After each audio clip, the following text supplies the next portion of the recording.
jelasin dulu. Nabi Isa diselamatkan oleh Allah ketika hendak disalibkan oleh Yahudi. Dia masih hidup Nabi Isa. Nabi Isa turun menghakimi umat Kristen.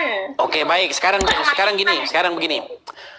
Ini adalah penipuan yang nyata nih. Saya mau buktikan nih kepada Neng Fatimah nih.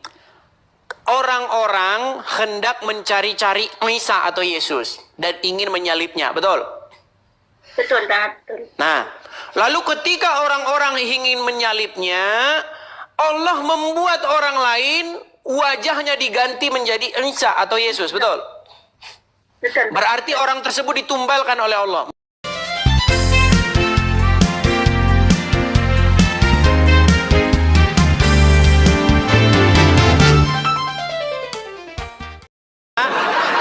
Semua laki-laki akan senang melihatnya.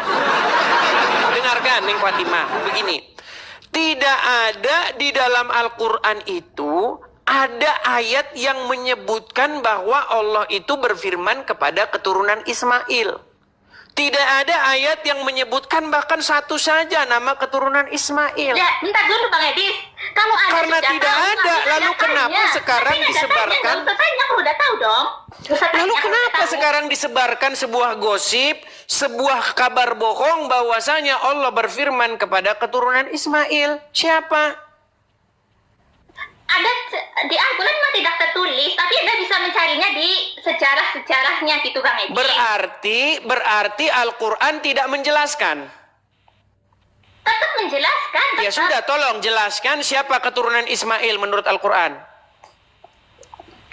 Bang Edi, Anda jangan menjebak.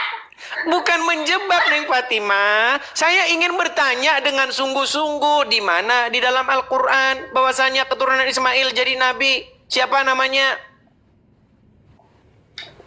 Bang Edi, aku tahu Anda tuh suka menjebak. Nah, sekarang aku tanya lagi balik ke Anda aja.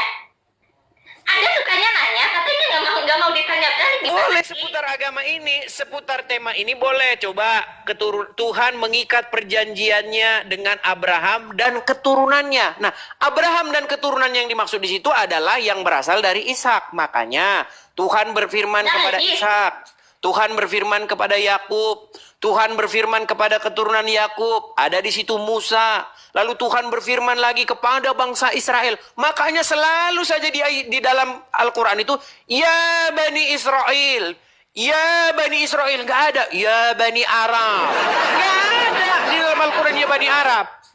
Lalu kenapa sekarang ada kabar bohong bahwasanya ada firman Tuhan dari Arab? Tidak ada firman Tuhan dari Arab.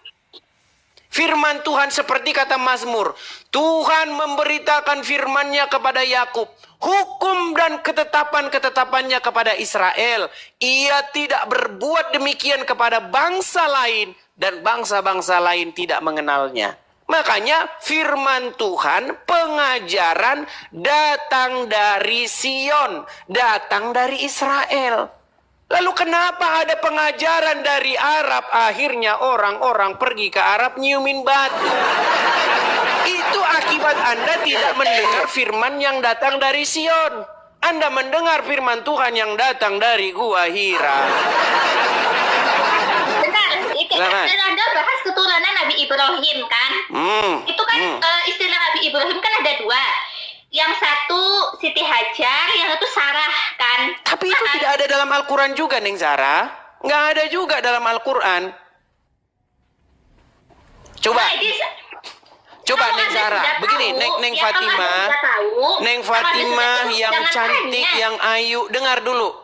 Neng Fatimah yang cantik nan ayu, dengar ya. Gini, ketika kita membaca Al-Quran, nggak ada di dalam Al-Quran itu ada ayat Ibrahim punya istri dua, namanya Hajar, namanya Sarah, nggak ada itu dalam Quran. Itu adanya di dalam Bible. Kan aku bilang kalau Al-Quran itu kitab penyempurna dari kitab yang sebelumnya gitu Bang Edi. Kenapa menyempurnakan malah justru tidak jelas, tidak lengkap nih? Kalau menjelaskan seharusnya dia lebih lengkap nih. Ada satu ayat dalam Al-Quran bunyinya begini nih. Nih, saya tunjuk ya. Ini ayat Al-Quran loh. Coba nih, baca nih. Nih, surat Hud ayat yang pertama. Nih, Alif Lam Ra.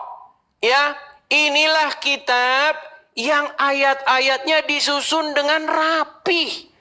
Kemudian dijelaskan secara terperinci. Ini Al-Quran bilang bahwasanya Al-Quran terperinci. Tapi umat muslim sayang sekali tidak ada yang percaya bahwa Al-Quran itu terperinci.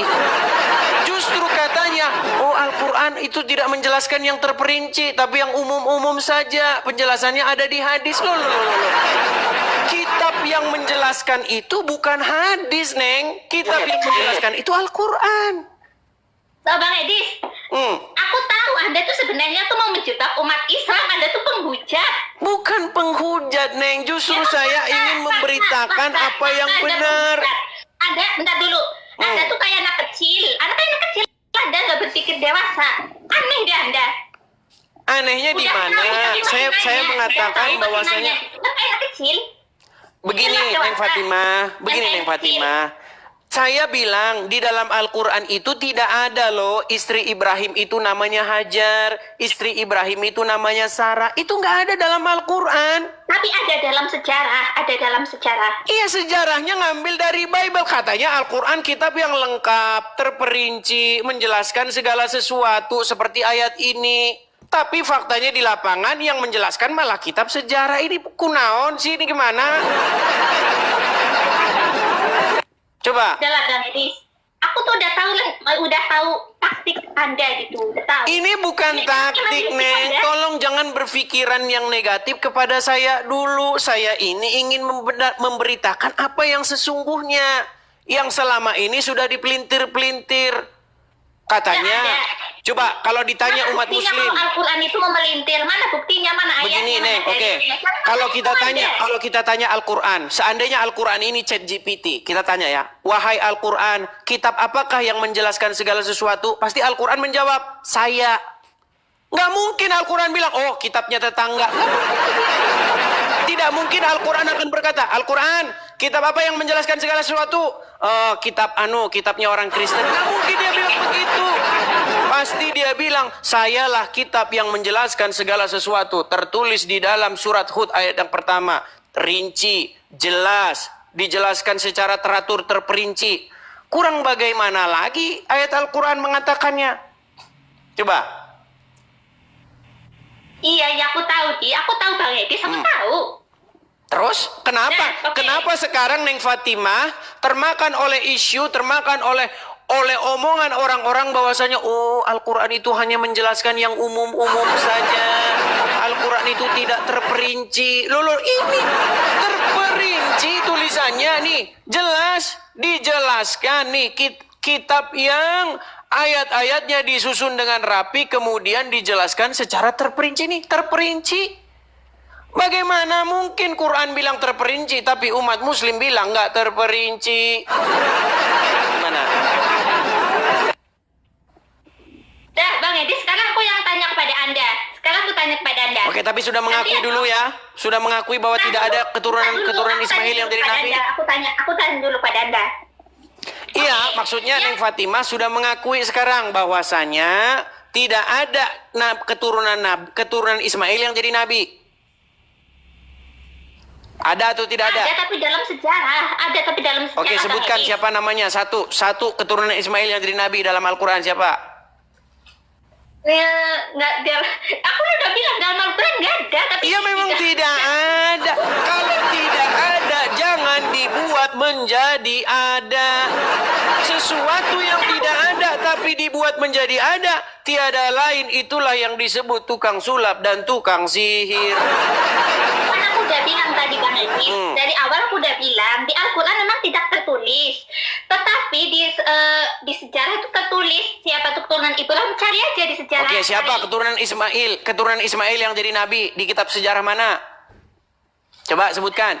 Tuh, Anda menjebak lagi. Lu, Neng Fatimah, saya ingin mengikuti narasimu. Oke lah, sebutkan Neng, siapa keturunan Ismail yang jadi nabi? Siapa? Namanya siapa? Jadi, aku sekarang tanya dulu kepada Anda. Gantian dong, dari tadi Anda nanya terus. Oke lah, berarti menyerah ya. Menyerah ya. Aku nanya dulu, bentar dulu. Oh iya, berarti sudah menyerah. Ya, ntar dulu aku. Iya, akui dulu loh kalau kau sudah menyerah. Oke, saya kibarkan bendera putih menyerah nih, gantian. Boleh? Menyerah? Aduh. Dan nanti tanya aja yang lebih cerdas ya. Aku kalau ngejelasin kepada Anda tuh kayak aku ngomong kayak anak kecil umur 3 tahun gitu. Nah, sekarang tanya dulu Bukankah Al-Quran sendiri dan Muhammad sendiri sudah menggambarkan bagaimana kaum wanita? Menurut Muhammad, wanita itu akalnya tidak sempurna, betul? Karena kebanyakan mereka itu menjadi penghuni neraka, betul? Lalu ya. Berat saudara-saudara.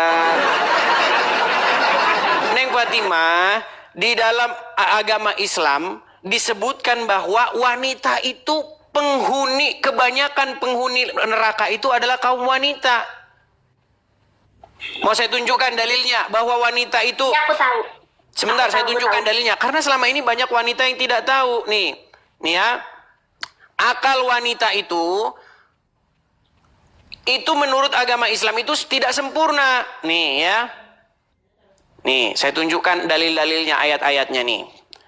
Nih ya, saya tampilkan ya. Saya balikkan sebentar, Neng Fatimah. Nih, saya bacakan. Sebentar. Saya tampilkan dulu di balik layar saya. Sebentar, saya balik sebentar, Neng.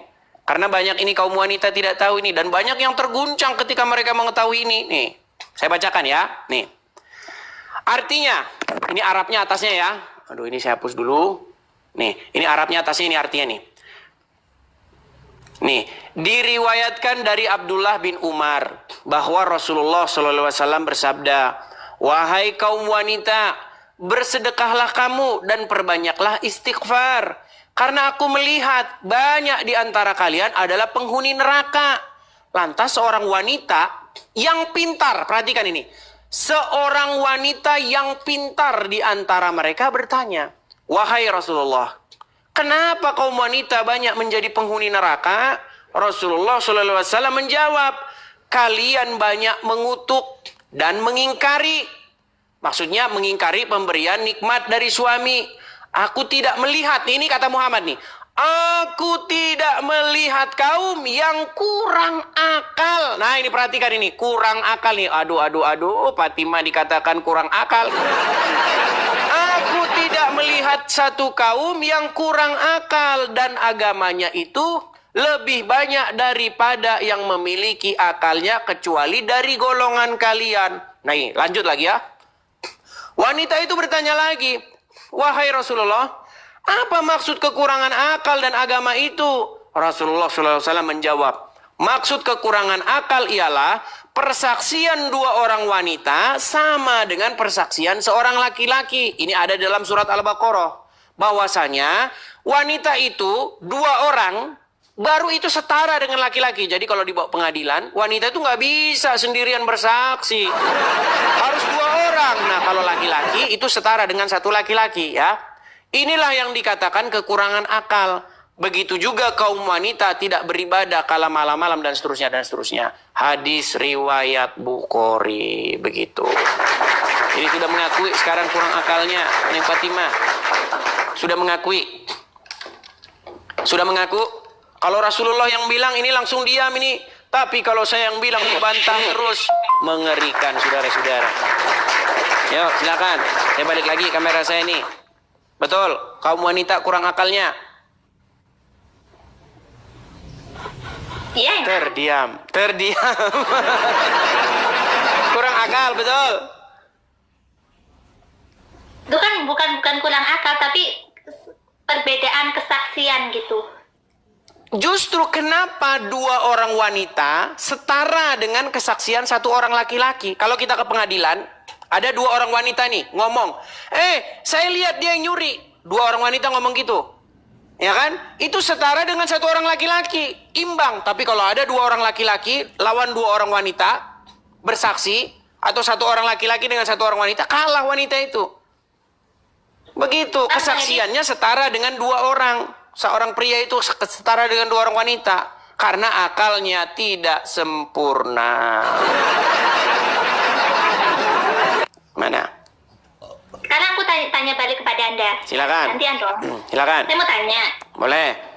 Yang turun ke bumi, manusia tahu Tuhan, gitu. Simpel aja. Bukan, Muhammad juga Tuhan dalam agama Islam, Fatimah. Kata Tuhan itu dalam bahasa Arabnya adalah Rob.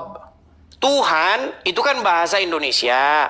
Di dalam Al-Quran itu nggak ada kata Tuhan karena ditulis pakai bahasa Arab. Di dalam Bible pun nggak ada kata Tuhan karena itu bahasa Indonesia. Di dalam Bible itu kata yang Tuhan itu disebut dengan Kurios bahasa Yunaninya atau Adonai bahasa Yunaninya, bahasa Ibraninya. Nah bahasa Arab dari Tuhan itu Rob. Rob itu bisa dikenakan kepada manusia dan menurut Ustadz Yusuf, menurut Ustadz Wafi, menurut Ustadz Rashid, Muhammad itu Robnya umat Muslim. Jadi kenapa Anda bertanya ada Rob datang ke dunia sebagai manusia? Wah buktinya Muhammad Rob juga. Muhammad itu juga Rob, kata pengakuan teman-teman Muslim. Mau saya tunjukkan bagaimana lawan-lawan debat saya orang-orang HPII mengakui Muhammad itu adalah Robnya. Mau? Ya emang Rob, tapi kami tidak mempertuhankan, nggak seperti Anda. Anda kan mempertuhankan. Oke, apa itu mempertuhan? Kita tunduk, patuh, taat pada apa yang dia ucapkan. Oke, tunduk, patuh, taat kepada apa yang diucapkan. Ini Yusuf ini mengakui bahwa Muhammad itu adalah Rob, tapi dia sampai gelagapan itu. Lihat itu, mulutnya sampai gelagapan waktu dia mengakui Muhammad itu Rob. Ya, begini, Neng Fatimah. Tadi Anda bilang, apa itu mempertuhan, tunduk, apalagi patuh, taat kepada apa yang diucapkannya. Oke, Anda tunduk, patuh, taat nggak kepada apa yang diucapkan oleh Rasul Muhammad? Iya. Ya, berarti Anda mempertuhan dong. Kalau orang patuh, taat, tunduk kepada syaiton, apakah dia mempertuhan syaiton? Betul? Ya, tapi kita harus perlu garis bawahi dulu Bang Edi. Tapi kami tidak mempertuhankan seperti Anda. Tidak. Bukankah umat... Oke, begini Neng. Begini. Ketika Neng Fatimah lewat nih dekat gereja. Di situ ada orang-orang Kristen. Bilang begini. Yesus, Yesus. Berseru-seru kepada Yesus. Betul? Lalu Neng Fatimah dan kawan-kawan bilang, jangan berisik, orang Islam lagi nyembah Tuhannya. Ya kan? Karena mereka berseru-seru kepada Yesus. Nah sekarang saya gantian nih, saya dengan teman-teman lewat. Di depan ada orang-orang Islam. Mereka lagi berseru-seru kepada Muhammad. Ya Rasulullah, ya Rasulullah, Muhammadku, dengarlah seruanku. Bukankah begitu umat Muslim? Kami itu bersolawat bukan menyembah. Sama, ketika kami berseru-seru kepada Yesus, kalian bilang lagi nyembah Yesus. Ketika kalian pun berseru-seru kepada Muhammad, kami juga bilang kalian lagi nyembah Muhammad. Tapi dalam iman Anda itu, Yesus itu kata iman Anda ya, bukan iman aku, iman Anda. Kalau Yesus itu adalah Allah yang menjadi manusia turun ke bumi, tapi kan Nabi Muhammad bukan begitu, Bang Tis. Pertama begini. Bandingkan nama Nabi Muhammad, beda kelas. Dan bandingkan. Baik, pertama begini. Baik, sebenarnya di dalam Bible tidak ada kata-kata bahwa Allah menjadi manusia, nggak ada. Di dalam Bible itu kata... Benar dulu, Bang Adi. Tapi banyak oten-oten yang mengatakan ada. Ya, sebenarnya begini. Maksudnya itu begini. Yang menjadi manusia itu adalah Sang Firman. Makanya Yohanes 1 berbicara. Firman itu telah menjadi manusia. Bukan Allah itu menjadi manusia, bukan. Jangan dipelintir-pelintir. Jangan dibolak-balik. Itu susunan di dalam Bible itu udah tepat. Jangan diganti-ganti, jangan diputar-putar. Jadi firman itu yang menjadi manusia. Ya kan? Nah, kemudian kita harus patuh, taat, tunduk kepada sang firman itu. Karena firman itulah yang menggambarkan, yang mengejawantahkan sang Allah itu. Nah, di dalam agama Islam konsep seperti itu sebenarnya ada. Muhammad itulah yang mengejawantahkan bagaimana Allah itu. Makanya ketika kalian patuh kepada Muhammad, sesungguhnya kalian patuh kepada Allah, betul? Berarti kalau Anda menyamakan Yesus dengan Nabi Muhammad, jadi Yesus hanya sekedar utusan. Itu Bang Bukan Edi. hanya sekedar utusan, Muhammad pun bukan hanya sekedar utusan. Muhammad itu bukan sekedar utusan saja. Barang siapa yang patuh kepada Muhammad, taat kepada Muhammad, sama saja dengan patuh taat kepada Allah, betul? Betul. Iya, makanya Yesus berkata, barang siapa yang melihat aku, ia telah melihat dia yang mengutus aku. Nah sekarang begini Neng Fatimah, yang mana yang lebih layak mengejawantahkan Allah? Apakah Muhammad, apakah Yesus? Muhammad tidak layak dia mengejawantahkan Allah. Kenapa? Karena beberapa kali Muhammad itu melakukan kesalahan. Sudah tahu apa-apa saja kesalahan Muhammad? Apa? Anda tahu bagaimana petani gagal panen dibuat Muhammad? Bang Edir. Ivan lah Bang Edir.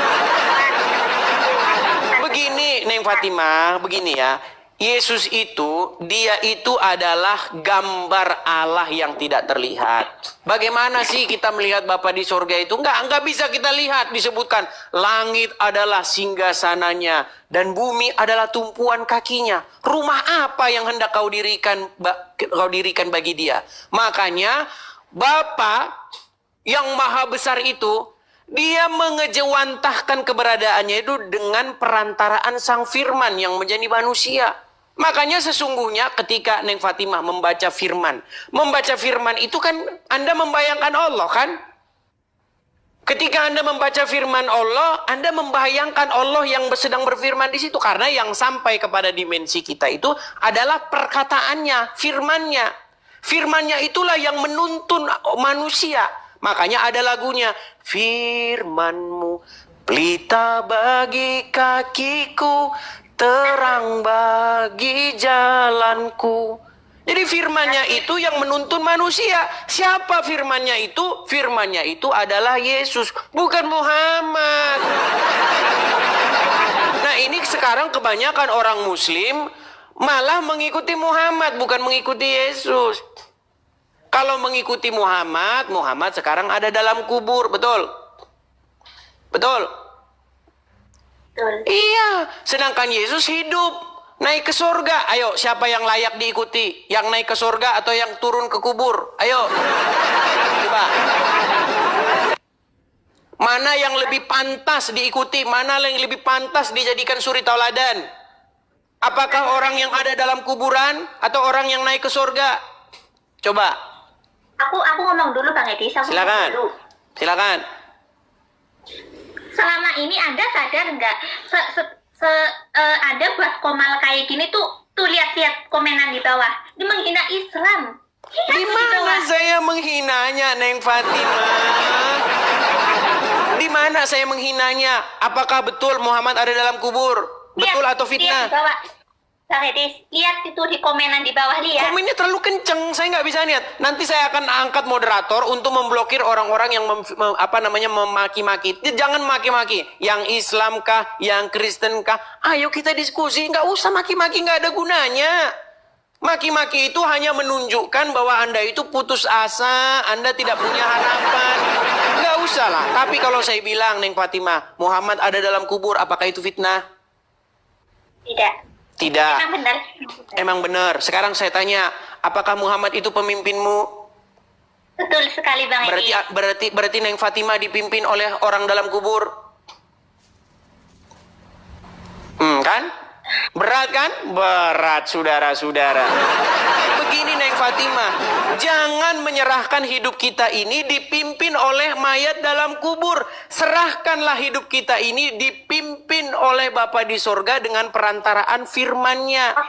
Dengan perantaraan Sang Firman, biarlah firman Tuhan itu menuntun kita kepada jalan yang lurus. Biarlah firman Tuhan itu menuntun langkah-langkah kita. Makanya kalau jadi orang Kristen ada lagunya. Tiap langkahku diatur oleh Tuhan. Langkah orang-orang Kristen yang benar ya, karena banyak juga Kristen cuman KTP doang. Ya kan? Langkahnya diatur oleh Tuhan. Gimana caranya Tuhan mengatur langkah orang? Dengan firman-Nya, dengan sabdanya. Begitu. Coba. Bang Edis. Bentar dulu. Aku Berat, mau cuma berat. mau nasehatin. Silakan. Silakan. Anda bilang kalau aku tuh dipimpin orangnya sudah mati itu kan? Oke, sekarang saya tanya, apakah Anda dipimpin oleh Muhammad? Kan tadi sudah dijawab Bang Edis. Oke, ya. Iya. Apakah Muhammad sudah mati? Benar, sudah. Berarti Anda dipimpin Mati. orang mati? Enggak juga. Tuh Karena kan, Nabi gimana Muhammad- bikin Neng Fatimah? Neng Fatimah, pelan-pelan ya. Neng Fatimah ini dari aura-auranya ini orangnya cantik, ayu. Kok sayang sekali ini belum jadi orang Kristen. Asmirandah sudah jadi orang Kristen. Ayo. Asmirandah yang ayu gitu kan, cantik, udah jadi orang Kristen. Ini Asmirandah kapan menyusul? Gimana? Neng Fatimah, gini. Sekarang saya tanya nih. Ketika saya tanya, apakah Muhammad itu pemimpinmu? Neng Fatimah jawab, iya. Enggak dulu Bang Idris, aku ngomong dulu dong. Ya, Tadi silakan, saya- silakan.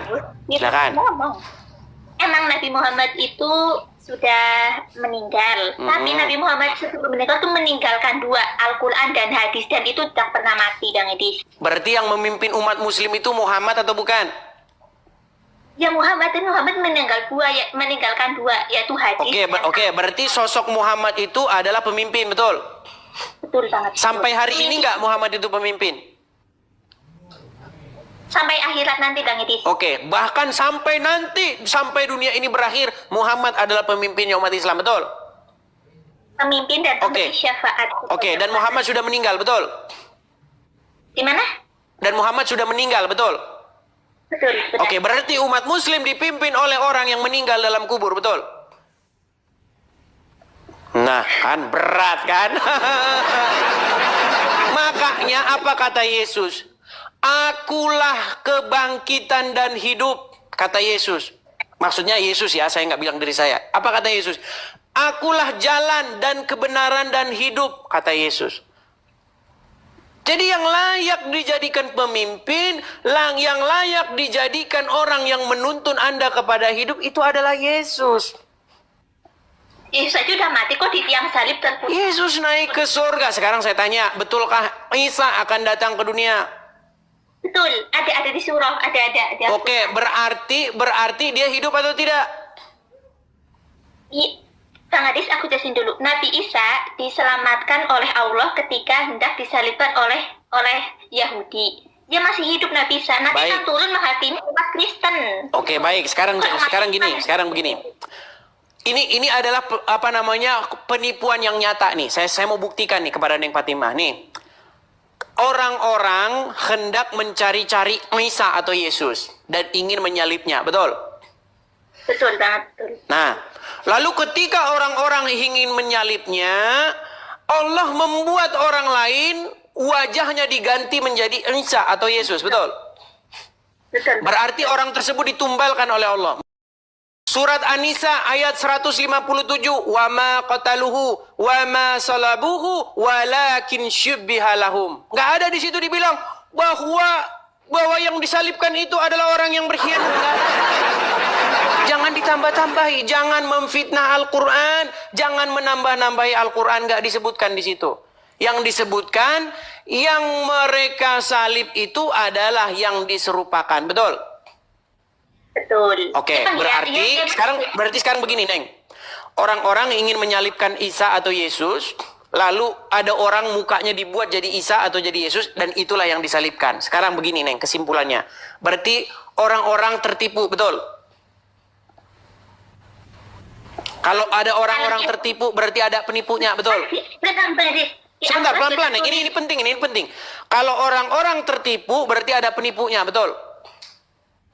Oh, Anda menjebak ini kelihatan banget. Enggak menjebak, Neng. Saya ini berpikir secara logis. Kok menjebak gimana? Masa ketika saya ingin mengajak logis malah menjebak? Nanti pokoknya aku tahu taktik tuk Anda gitu, Bang Edis. Menjebak, aku nggak tahu. Neng, menjebaknya di mana? Saya kan hanya berpikir logis. Kalau ada orang-orang yang tertipu, berarti ada penipunya, betul? Secara logis, betul Allah nggak? yang menipu gitu kan?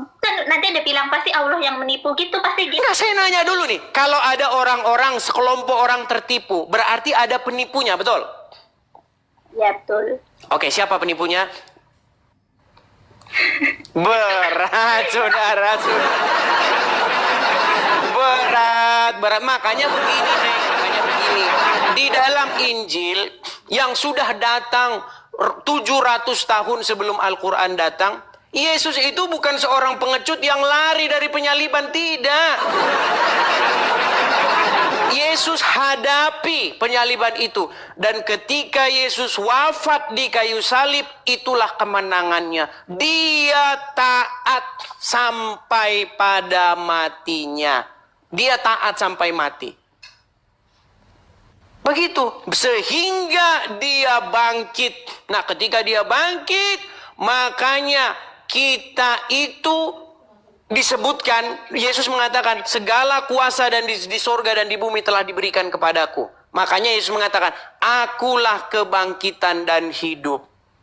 Jadi kalian sampai hari ini, Neng, masih minta-minta, tunjukkanlah kami ke jalan yang lurus, ihdina siratal mustaqim. Setiap hari, betul? Minta-minta ditunjukkan jalan yang lurus, kan? Katanya Bang Edis belajar Al-Quran selama 13 tahun. Kurang lebih selama 13 tahun saya belajar.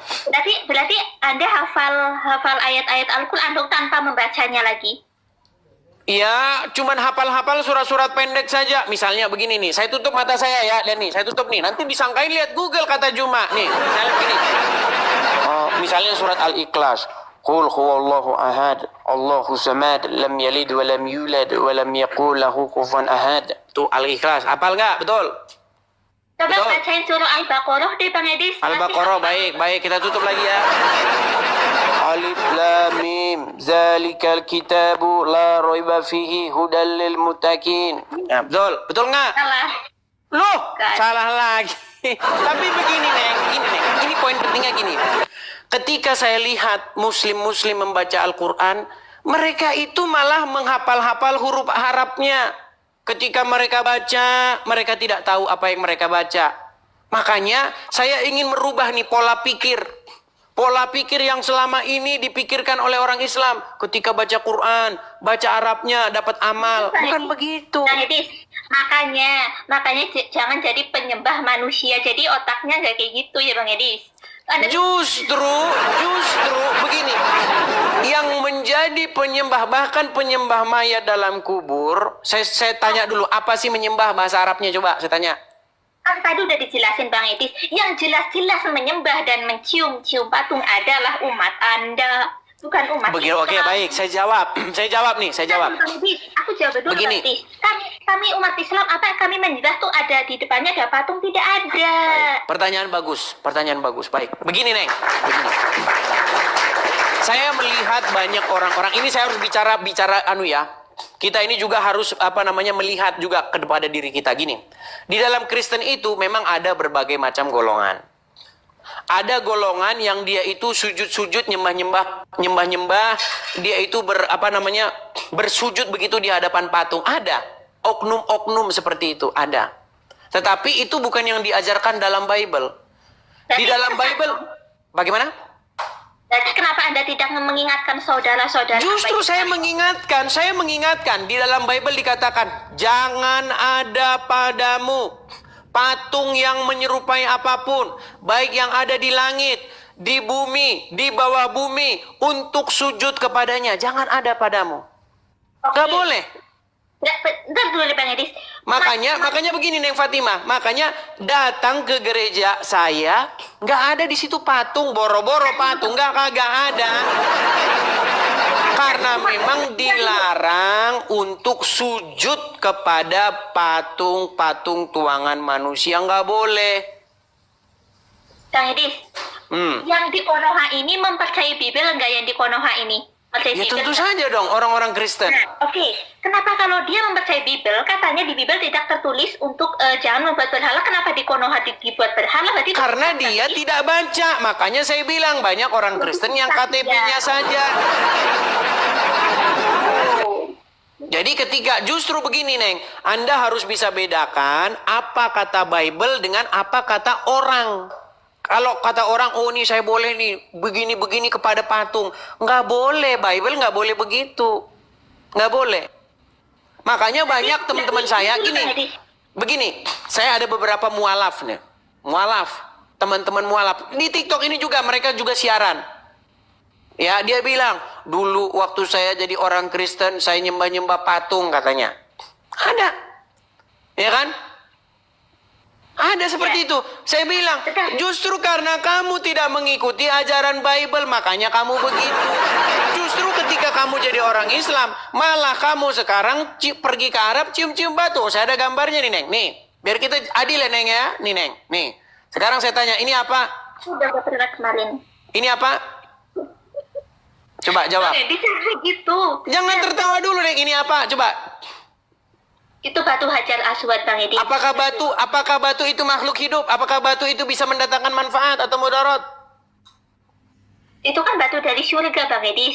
Nah, justru malah kalian sekarang yang percaya ada batu dari surga. Neng, saya kasih contoh. Nih, saya kasih contoh, Neng ya. Ini kita jujur-jujuran ya, belak-belakan nih. Nih. Kalau ada orang putar-putar pohon beringin, dia putar-putarin pohon beringin tuh, terus dia cium-cium pohon beringin itu kan, cium-cium, terus kemudian dia melambaikan tangan kepada pohon beringin itu ya, aku memenuhi panggilanmu, sujud-sujud. Saya tanya, itu sebentar Neng, sebentar. Kita mau jujur-jujuran ya. Menurutmu Neng, betul nggak itu adalah ritual pemujaan pohon beringin? Betul. Mau pohon beringinnya diganti patung juga sama. Itu adalah pemujaan patung. Setuju? Tapi kami umat Islam, kami mutar-mutar Ka'bah itu sebagai ibadah, bukan untuk menyembah si batunya, Bang Edi. Begini, Neng. Tadi saya ini biar kita nggak standar ganda ya. Baik yang Kristen, baik yang Islam, kita harus jujur nih, jujur. Ada sekelompok orang, dia muter-muterin pohon beringin. Dicium-ciumin lah pohon beringin ini kan, terus langsung sujud-sujud, kami memenuhi panggilanmu. Kita sudah simpulkan itu adalah ritual pemujaan pohon beringin. Sepakat? Ya, sepakat. Nah, sekarang pohon beringin dicabut, diganti patung.